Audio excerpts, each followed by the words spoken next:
Hello, hello. Welcome to Speak Like a Star, Talk Like a Star. අපි අද තුන්වෙනි episode එකයි මේ පටන් ගන්නෙ. අද මං හිතුවා මාක් කානි කරපු කතාවක් ඇසුරෙන් මේ එපිසෝඩ් එක ඉදිරිපත් කරන්න. මාක් කානි කියලා කියන්නේ කැනඩාවට පත්වෙච්ච අලුත්ම අගමැතිතුමා. කැනඩාවේ ඡන්දයක් තිබුණා. ඊයේ වෙනකොට ප්‍රතිඵල නිකුත් වුණා. කිසිම සද්දයක් බද්දයක් නැතුව පැවතිච්ච ඡන්දයක්. එතකොට ලිබරල් පක්ෂය දිනයි කියලා හිතුවේ නැතුණාට දිනුවා ඒ මාක් කානිගේ නායකත්වයෙන්. එහිදී ඇමරිකානු ජනාධිපති ඩොනල්ඩ් ට්‍රම්ප් මහත්මයාට විරුද්ධව තමයි මෙතුමා ඉදිරිපත් වුණේ ඡන්දයට. ඒ නිසා වෙන්න ඕනේ එතුමාගේ ජයග්‍රහණය සිද්ධ වුණා. මොකද ඩොනල්ඩ් ට්‍රම්ප්ට ඕන වුණා 51 වෙනි ප්‍රාන්තයේ විදියට කැනඩාව පත් කරගන්න. මොකද දේශ සීමා වලින් ගත්තහම තනි ඉරකින් වෙන් වෙච්ච දේශ සීමා තමයි තියෙන්නේ ඇමරිකාවට ඇතුල් වෙන්න කැනඩාවට ඇතුල් වෙන්න. ගොඩක් දොරටු තියෙනවා භූමියෙන් සහ ඒ වගේම ජාත්‍යන්තර ගුවන් ගමන් මගින්. නමුත් එකම භූමිය නිසා ඩොනල්ඩ් ට්‍රම්ප් මහත්මයාට ඕන වෙන්නේ කැනඩාවත් ඇමරිකාවේ කොටසක් බවට පත් කරගන්න. ඉතින් මේකට විරුද්ධව ආර්ථික විද්‍යාඥයෙක් වන හාවර්ඩ් විශ්වවිද්‍යාලයේ ඔක්ස්ෆර්ඩ් කියන විශ්වවිද්‍යාලවල ඉගෙනගත්තු මාක් කානි මහත්මයා ඉදිරිපත් වුණා ඡන්දයට. එහෙම ඉදිරිපත් වෙලා එතුමා ජයග්‍රහණය කරන්නට යෙදුණා. කලින් හිටියේ ජස්ටින් ට්‍රූඩෝ කියන අගමැතිතුමා. දැන් වෙනකොට ඉන්නේ අලුත් අගමැතිතුමෙක්. අපි එතුමාගේ මේ කතාව අහලා බලමු. ඒ කතාවෙන් අපි ඉංග්‍රීසිත් ඉගෙන ගන්නට උත්සාහ කරමු spoken English. As I've been warning for months. As I've been warning for months. 4 months කියන්නේ මාස ගණනාවක් තිස්සේ. දැන් බලන්න මෙතන තියෙනවා as I've been මම warn කරමින්. ඒ කියන්නේ අනතුරු ඇඟවීම් කරමින් හිටිය වගේ. as කියන්නේ වගේ කියන අදහස. As I've been warning for months. මම මාස ගාණක් තිස්සේ අනතුරු ඇඟෙව්වා වගේ. එහෙම අපිට කතා කරන්න පුළුවන් වෙන්න ඕනේ මේ native speakersලානේ. මේ රටේ ඉපදිච්ච කැනේඩියන් ජාතිකයෙක් තමයි මේ කතා කරන්නේ. එතකොට කැනඩාව අයිති වෙන්නේ බ්‍රිතාන්‍ය අධිරාජ්‍යයට. එතකොට මෙතුමාට තියෙනවා බ්‍රිතාන්‍ය පුරවැසි භාවයත් ඒ වගේම අයර්ලන්ත පුරවැසි භාවයත්. කොහොම නමුත් මෙතුමා ඒ දෙකම අතහැරලා තමයි කැනඩාවට ස්වෛරීත්වය ප්‍රකාශ කරලා අගමැති විදියට මේ ඡන්දයට ඉදිරිපත් වෙලා ජයග්‍රහණය කළේ. ඉතින් එතුමා දැන් පටන් ගන්නකොටම කියන්නේ as I've been warning for months. එතකොට මෙතන කතා කරන්නේ as I've been. I have කියන්නේ මෙතනත් කලින් එපිසෝඩ් එකේදීත් ඒක අල්ලගන්න නැති as I've been warning for months. මම මාස ගාණක් තිස්සේ 4 months මාස ගාණක් තිස්සේ. එතකොට 4 කියන එකෙන් මෙතන අදහස් වුණේ තිස්සේ කියන එක. warning I've been කියන එකත් එක්ක warning කියන එක ආවා. I've been warning මම අනතුරු අඟවමින් ඉඳලා තියෙනවා වගේ. එතකොට ඉඳලා තියෙනවා කියන එක have been කියන එකෙන් අදහස් වෙනවා. warning අනතුරු අඟවමින්. එතකොට අනතුරු අඟවමින් තමයි ඉඳලා තියෙන්නේ. එතකොට මින් කියන එක සිංහල භාෂාවෙන් ගත්තාම අනතුරු අඟවමින් ඉඳලා තියෙනවා කියලා තමයි මේ වාක්‍ය පරිවර්තනය වෙන්නේ. එහෙමයි අපිට ගන්න වෙන්නේ. America wants our land. America wants our land. ඇමරිකාවට අවශ්‍යයි අපේ භූමිය. America wants our land. America කියලා කියන්නේ ඒක වචන පදයක්. කෙනෙක් විදියට මෙතන ගන්න වෙන්නේ ඇමරිකාවට ඕනේ. wants අවශ්‍යයි our land අපේ භූමිය. our resources එක කියවන්න කලින් මම පෝස් කරා. our resources අපේ මූලාශ්‍රය. And our resources, our water, our country. Our water, our country. ඇමරිකාවට අවශ්‍යයි ඇල්බර්ටා ප්‍රාන්තයෙන් තෙල් එහෙම. එතකොට අපේ වතුර කැනඩාවේ වතුර මම ඉන්නේ දැන් කැනඩාවේ. Our country අපේ භූමිය. එතකොටම on spectators like කියන්නේ බලන් ඉන්න අය හයියෙන් කෑ ගහනවා දෙන්නේ නැහැ වගේ අදහසින්. එතුමාගේ අනුගාමිකයෝ.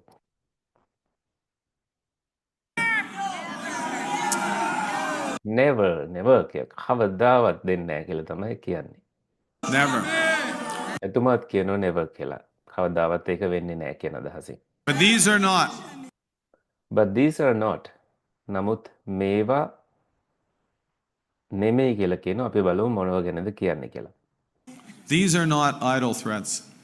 මේවා idle threats. මේවා නිකන් තර්ජන නෙමෙයි. These are not idle threats. But these are not කියලා ආයෙ කියනවා. But these are not idle threats. මේවා නිකම් තර්ජන පමණක් නෙමෙයි. එතකොට idle කියලා කියන්නේ නිකම් කියන අදහස. threats කියන්නේ තර්ජන. එතකොට බහුවචනෙන් threats කියන එක තියෙන්නේ.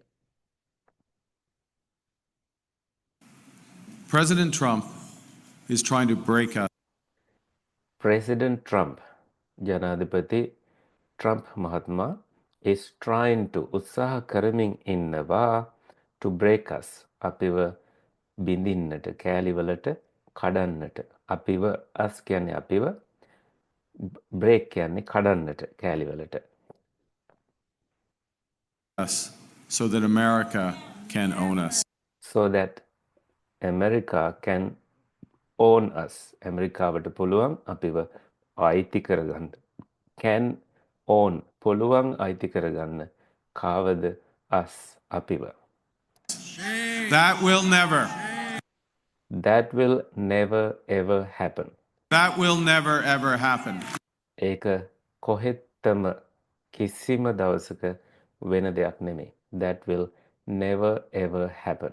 ඒක වෙන දෙයක් නෙමෙයි කියලා එතුමා ශපථ කරනවා. We are once again at one of those hinge moments of history. We are once again අපි තව එක වතාවක් in one of those hinge moments of history. ඉතිහාසයේ hinge moment කියන එක. අපි බලමු hinge වගේ වචනයක් ආවහම මටත් එකපාර එන්නේ නැති නිසා මෙතනින් හොයලා බලමු hinge moment කියන්නේ මොකක්ද කියලා.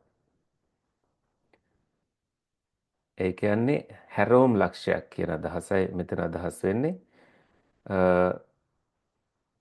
force එකක් the moment acting about the hinge line of a control surface that must be overcome to move the control surface when a pilot exerts force command on the control stick. දැන් එහෙම තමයි මමත් වචන හොයාගන්නේ.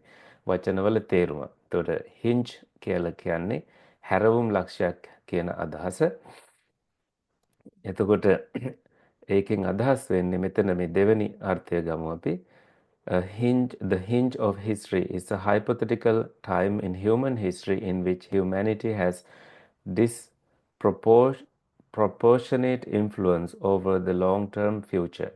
ඒ කියන්නේ අනාගතය ගැන තීරණාත්මක අවස්ථාවක් කියන එක තමයි මෙතනින් අදහස් වෙන්නේ. ඉතින් එහෙම ගත්තහම අපිට මේක තේරුම් ගන්නට පුළුවන් තීරණාත්මක මොහොතක් කියන අදහසයි මෙතන අපේ ඉතිහාසයේ තීරණාත්මක තැනක ඉන්නේ කියන එකයි මෙතන අදහස් වෙන්නේ.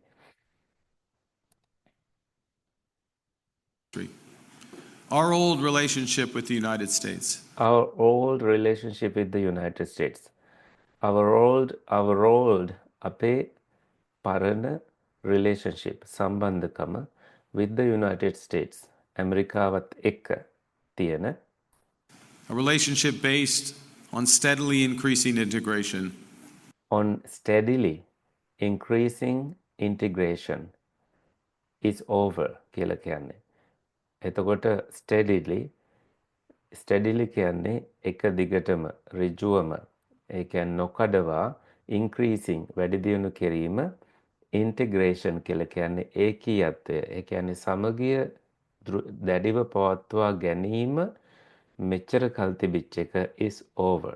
ඉවරයි කියලා තමයි කියන්නේ. Is over. The system of open global trade. The system of open global trade විශේෂයෙන්ම ආර්ථිකමය පැත්තෙන් ගත්තහම මෙතන තිබුණා මේ රටවල් දෙක අතර එක්තරා සිස්ටම් එකක්, එක්තරා ව්‍යුහයක්, ආකෘතියක්, ක්‍රමවේදයක්. නමුත් ඒක ඕපන් විවෘත ආර්ථික ක්‍රමවේදයක් තිබුණේ. අපි නැවත ඒක අල්ලගමු. මට වචන කිහිපයක් මගේ හැරේ කියලා හිතුණා. The system of open global The system of open global trade. Open global trade කියලා කියන්නේ විවෘත ට්‍රේඩ් කියන්නේ වෙළඳාම කියන එක. ග්ලෝබල් කියලා කියන්නේ විශ්වීය. එතකොට විවෘත විශ්වීය වෙළඳාම් ක්‍රමය, ලෝක වෙළඳ ක්‍රමය, ලෝක විවෘත වෙළඳ පොළ කියලා කියන්නේ trade anchored by the United States. anchored by the United States. එතකොට ඇමරිකාව එක්සත් ජනපදය මගින් ඇංකර් කරලා තියෙන. ඒක ඇංකර් කරනවා කියලා කියන්නේ නැංගුරුම් ලාලා තියනවා කියන එක. එතකොට නැවක නැංගුරුමට තමයි ඇංකර් එක කියලා කියන්නේ. දැන් අපි භාවනා කරද්දී හුස්මට අපේ අවධානය ඇංකර් කරගන්නවා. ඒ කියන්නේ නැංගුරුම් ලා ගන්නවා. අපේ අවධානය හුස්මට බද්ධ කරලා තියෙනවා. එතකොට මෙතන වෙළඳාම කියන එක ඇමරිකාවට බද්ධව තමයි කැනඩාවේ තිබිලා තියෙන්නේ. States, a system that Canada has relied A system that Canada has relied on. ආයෙත් අර සිස්ටම් එකම ගැනම කියනවා.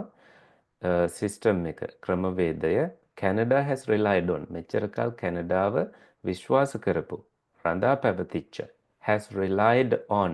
අන්න එහෙමයි. A system that Canada has relied on. ඒ විදිහටයි කතා කරනකොට කියන්නේ. on since the Second World War. Since the Second World War.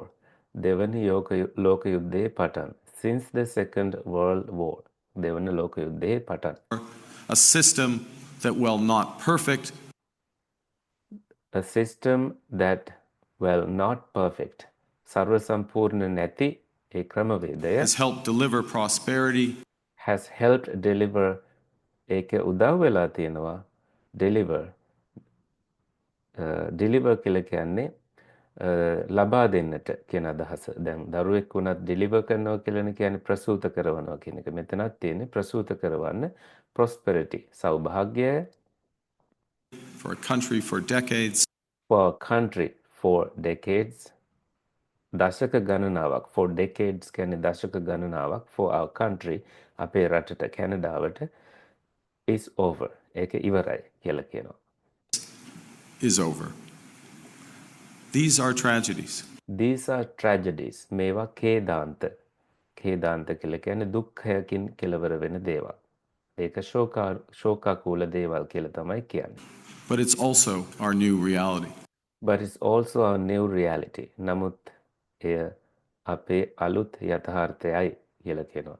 But it is also our new reality. මේ අපේ අලුත් යථාර්ථය. We are over. We are over. අපි සියලු සම්බන්ධතා අවසන් කරලා ඉවරයි. We are over the shock of the American betrayal. We are over the shock of the American betrayal. මං කිව්ව එකට වඩා දෙයක් එතන කියවෙන්නේ. We are over the shock. shock එකක් ඒගොල්ලන්ට ඇවිල්ලා තියෙනවා. එකපාර කම්පනයක් ඇවිල්ලා තියෙනවා. හැබැයි ඒ කම්පනයෙන් අපි දැන් මිදිලා තියෙන්නේ. Of the American betrayal. ඇමරිකාව අපිව පාවා දුන්න ඒ ෂොක් එකෙන් කම්පනයෙන් අපි ඒකෙන් මිදුණා. අපි දැනුත් ඒ කම්පනය තුල නැහැ. But we should never forget the lessons. But we should never කියද්දී V අකුර මෙතන කියවනකොට F අකුරට ආසන්නව තමයි ඇමරිකාවෙත් කැනඩාවෙත් කියන්නේ never කියන එකෙන්. ඒක තේරෙනවා ඇති. water කියද්දී W අකුරට එහෙම v sound එක එන්නේ නැහැ. මේ දෙකේ වෙනස තේරුම් ගන්න.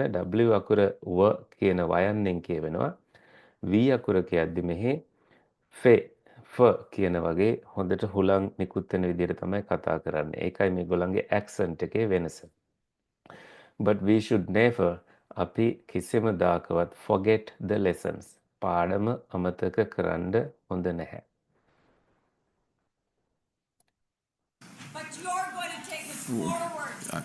but you are going to take it forward කියලා spectator කෙනෙක් කියනවා.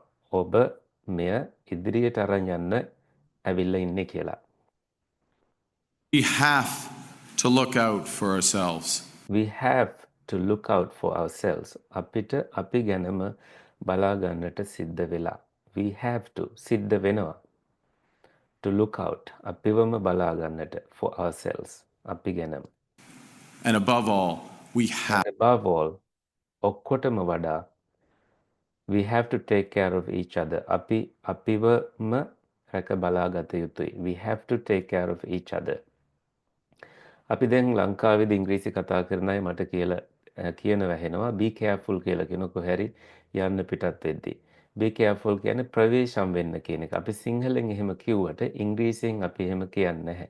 be careful කියලා කියන්නේ අවදානමක ඉන්න කෙනෙක්ටයි අපි එහෙම කියන්නේ. take care කියලා කිව්වට කමක් නැහැ. take care කියලා කියන්නේ පරිස්සමෙන් ගිහින් එන්න කියන එකනේ take care. ඔබ පරිස්සම් වෙන්න කියන එක. be careful කියලා කියන්නේ පරිස්සම් වෙන්න කියන එක ඒ විදිහටම පරිවර්තනය කරලා දැන් මෙතන take care of each other කියලා කියන්නේ එකිනෙකාව රැක බලා ගන්න අපිට සිද්ධ වෙලා තියෙනවා කියන එක. රටක් ඇතුලේ එක එක සංස්කෘතීන් ඒ අයව බලා ගන්න සිද්ධ වෙලා තියෙනවා කියන එක. Have to take care of each other. And my message to every Canadian is this. And my message to every Canadian is this. මේකත් වැදගත් තේරුම් ගන්න එක. මගේ පණිවිඩය to every Canadian සියලුම කැනඩා ජාතිකයන්ට is this. මේකයි මගේ පණිවිඩය.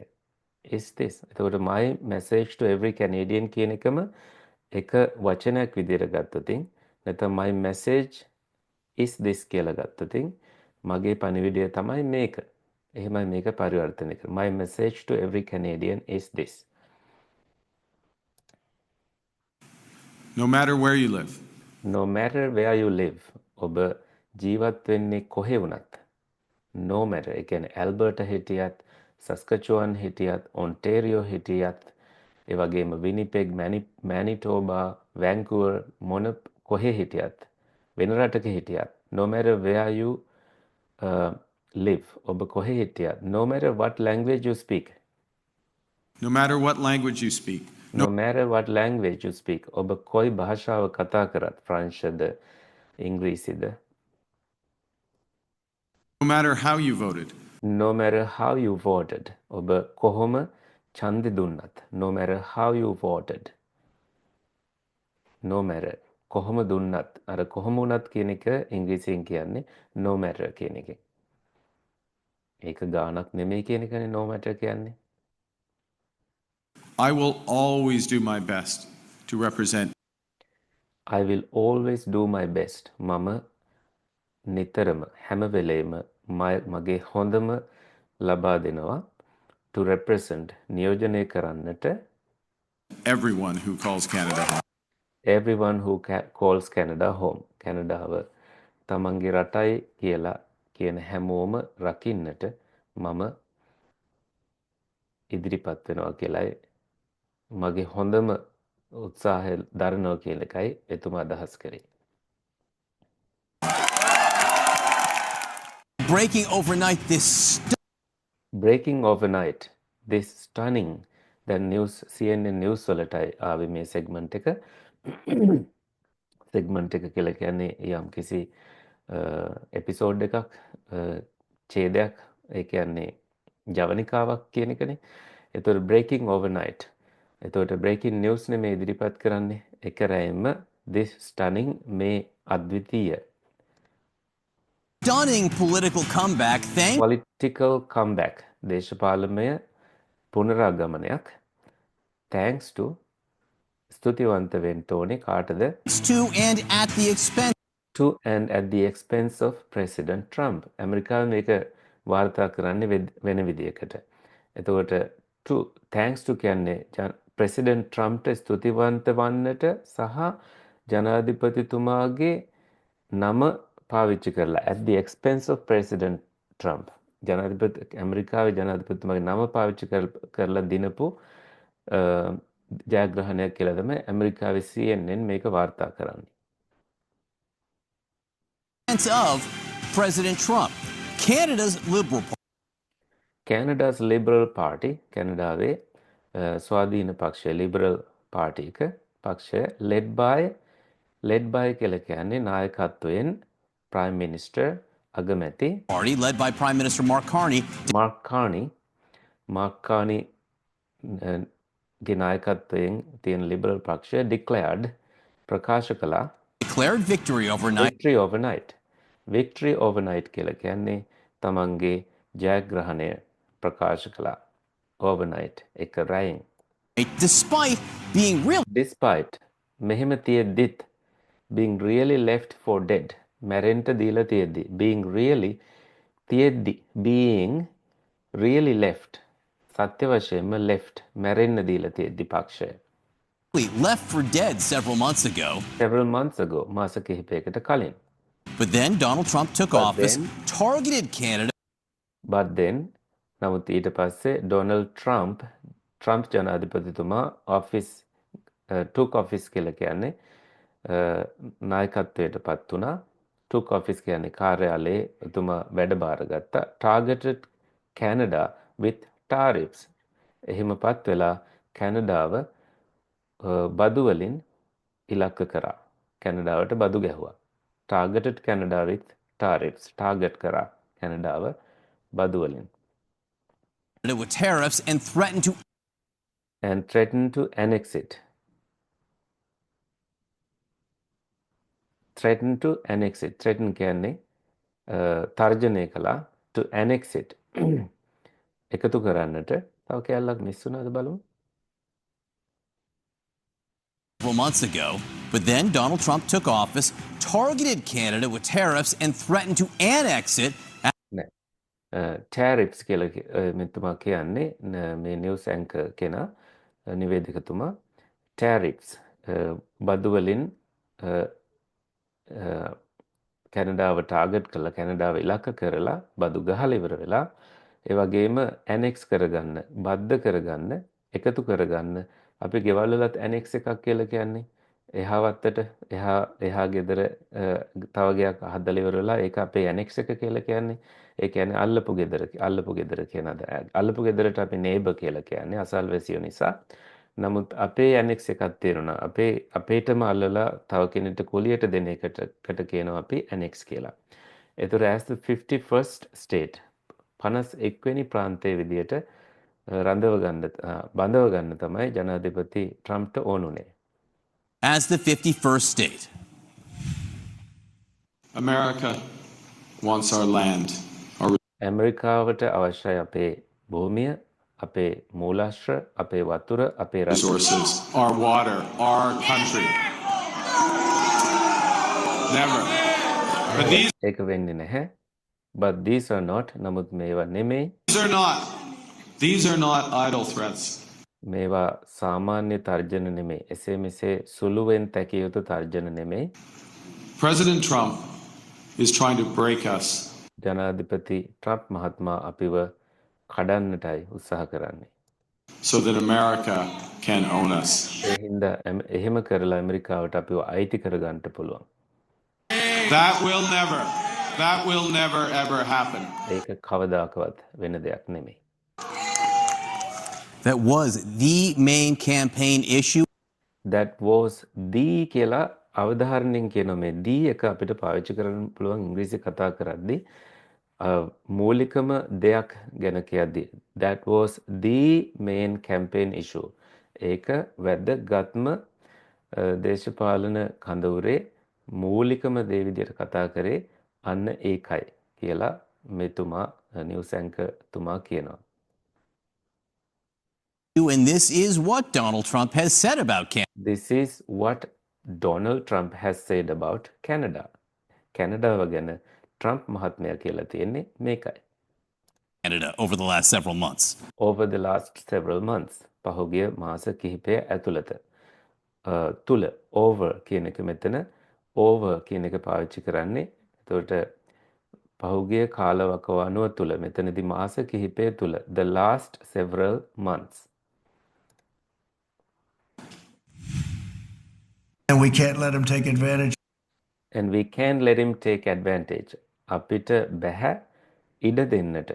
අපිට බැහැ. we can't කියන්නේ අපිට බැහැ. ලංකාවේ can't කියන එක තමයි මේ can't කියලා බැහැ කියන අදහස. cannot කියන එකයි මෙතන එන්නේ. let him ඔහුට ඉඩ දෙන්නට take advantage. advantage කියන්නේ අපෙන් අයිති ප්‍රයෝජන ගන්නට. take කියන්නේ ගන්නට. එතකොට we can't let him take advantage කියලා කියන්නේ අපිට බැහැ ඔහුට මෙතන ඔහු කියන එකෙන් අදහස් වෙන්නේ කවුද කියලා හිතුවොත් ඒ කාලේ බලයේ හිටියේ ට්‍රූඩෝ. මං හිතන්නේ ඒ කාලේ අගමැතිතුමා විදියට කැනඩාවේ හිටියේ ට්‍රූඩෝ. එයාට ඉඩ දෙන්නට බෑ අපෙන් අයුතු ප්‍රයෝජන ගන්නට මේ ඇමරිකාවෙන් කියන අදහසයි එතන කිව්වේ. ඒ කියන්නේ වෙළඳ අයුතු ප්‍රයෝජන කියන එක බදු නැතිව වෙළඳාම් කරන නිසා.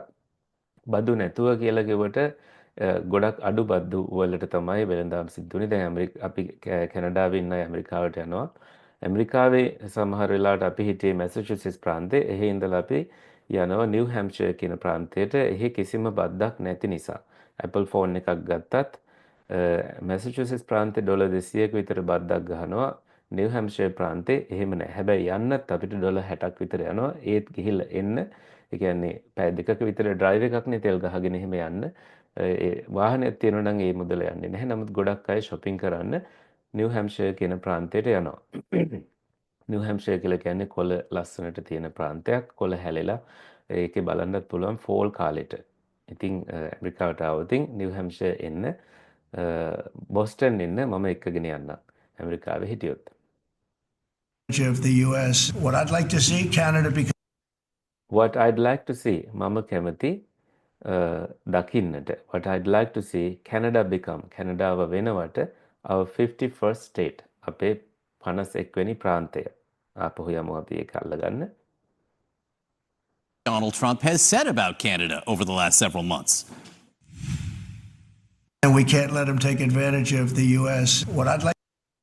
What I'd like to see මම දකින්නට කැමති දේ තමයි what කියලා කියන්නේ දේ තමයි කියන එකෙන් මම දකින්න කැමති දේ තමයි what I'd like to see Canada. ඒතර what කියන එකෙන් මෙතන පටන් ගන්න වාක්‍යය අපිටත් කතා කරද්දී පාවිච්චි කරන්න පුළුවන්. What I'd like to see Canada. මම කැනඩාව දකින්න කැමති විදිය තමයි I'd like to see Canada become our 51st state. Canada become our 51st state. 51 වෙනි ප්‍රාන්තය. ස්ටේට් කියන්නේ ප්‍රාන්තය. United States කියන්නේ එක්සත් ජනපදය කියන එකනේ. එතකොට ප්‍රාන්ත ගොඩක් එකතු වෙලානේ තියෙන්නේ 50ක්. ඇමරිකාවේ කොඩිය දැක්කහම තරු 50ක් තියෙනවනේ. එතකොට කැනඩාවත් එකක් බවට පත් කරගන්නයි මෙතුමා කැමති. Canada only works as a state. It does. Canada only works as a state. කැනඩාව only works කියන්නේ කැනඩාව දැනට පවතින්නේ ප්‍රාන්තයක් විදියට පමණයි. ඒ ට්‍රම්ප් මහත්තයා දකින්න කැමති විදිය. works කියලා කියන එකෙන් අදහස් කරන්නේ වැඩ කරනවා කියන අදහසින් නෙමෙයි ක්‍රියාත්මක වෙනවා. කැනඩාව දැනට ක්‍රියාත්මක වෙන්නේ ප්‍රාන්තයක් විදියට පමණයි. it does කියලා ඔහු ඒක අවධාරණය කරනවා. it does කියලා කියනවා. We don't need anything they have. We don't need anything they have. අපිට ඒගොල්ලන්ගේ කිසි දෙයක් ඒගොල්ලන්ට තියෙන කිසි දෙයක් අපිට ඕනේ නැහැ. We don't need anything they have. ඒගොල්ලන්ට තියෙන they have කියන්නේ ඒගොල්ලන්ට තියෙන දේවල් කිසි දෙයක් we don't need අපිට අවශ්‍ය නැහැ කියලා කියනවා. I'd like to see Canada become our 51st state. Canada only works as a state. It doesn't. We don't need anything they have. If you look at it does කියන එක කියන්න ගියප එක කිව්වේ නෑ. ඒක it does කියන එකෙන් අවධාරණය කරන්න පුළුවන්. නමුත් මෙතන එහෙම දෙයක්වත් නෙමෙයි උනේ. නමුත් කැනඩාව ප්‍රාන්තයක් විදියට විතරයි කියලා කියනවා. If you look at a map සිතේ මධ්‍යහා බැලුවොත් if you look ඔබ බැලුවොත් at a map සිතේ මධ්‍යහා a map, they drew an artificial line. They drew an artificial line. They drew ඒගොල්ලෝ ඇඳලා තියෙනවා. ඒ කියන්නේ සිතියම් ඇඳපු කට්ටිය an artificial line කෘත්‍රිම රේඛාවක් ඇඳලා තියෙනවා. drew ඇඳා right through it. Right through it. මේ භූමිය හරහා. Between Canada and the US. Between Canada and the US. කැනඩාවත් ඇමරිකාවත් අතර. If we make it in the United States, we don't. If we make it through it between Canada and the US. If we make it in the United States. If we make it in United States, අපි කැනඩාවේ මම හිතන්නේ මේ ඉර ගැන කියන්නේ if we make it in United States අපි නෑ මම හිතන්නේ කැනඩාව ඇමරිකාවේ කොටසක් බවට පත් කරගත්තොතින් if we make it කරගත්තොතින් it කැනඩාව in United States ඇමරිකාවේ කොටසක් විදියට We don't need it to be made in Canada. we don't need it to be made අපිට එහෙම ඉරක් අඳින්න ඕනේ නැහැ. We'll have the jobs. That's why. We'll have the jobs. They drew an artificial line right through it between Canada and the US. If we make it in the United States, we don't need it to be made in Canada. We'll have the jobs. That's why. We'll have the jobs. අපිට රස්සා ටිකත් ඉතුරු වෙනවා.